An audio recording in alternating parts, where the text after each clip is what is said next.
బదులుగా మీకు ఇన్సూరెన్స్ ఇస్తారు రేపు పొద్దున. ఎవరి చేతిలో భూమి హక్కు ఉందో వాళ్ళకి ఇన్సూరెన్స్ ఇస్తుంది ప్రభుత్వం.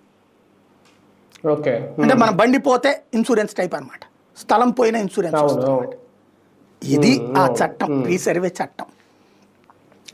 ఆ చట్టం అమలుని అందరికంటే ఫస్ట్ చేసినోడు జగన్మోహన్ రెడ్డి. చేసేసి బిగిన్ చేసి పడేశాడు అంతా. విపరీతంగా రీసర్వేలు జరిపోయినాయి, డ్రోన్లు గీన్లు అంతా చేశారు. మొదలు పెట్టేశారు. కానీ సమస్య ఎక్కడ వచ్చిందంటే అధికారులు డబ్బులు తినడానికి జగన్ కున్నటువంటి ప్రచారపు యావని వాడుకున్నారు వాళ్ళు. ఆ ప్రచార యావ ప్రకారం ఏం చేశారు, ఇప్పుడు మీ దగ్గర పట్టాదారు పాస్బుక్ ఉంది లేదా మీ రిజిస్ట్రేషన్ పేపర్ ఉంది, ఇట్స్ ఎనఫ్. వీళ్ళు పట్టాదారు పాస్బుక్ ఇవ్వాలి, ఇవి నెలకు కూడా ఇస్తారనమాట. దాని మీద జగన్ బొమ్మ వేశారు. మీ ఆస్తి హక్కు మీద జగన్ బొమ్మ వేసేది ఏంది, రాజముద్ర ఉండాలి. కానీ అదే ఇప్పుడు చంద్రబాబు గారు ఇస్తున్నారు.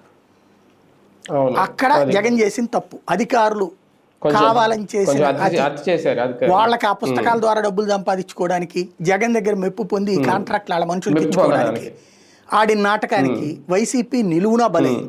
జగన్ సర్వనాశనం కావడంలో అదొక కీలక పాత్ర. ప్రజల్లో అపనమ్మకం సృష్టించడానికి చంద్రబాబుకి వచ్చిన ఒక వరం అది. అది నెంబర్ 1 అయింది.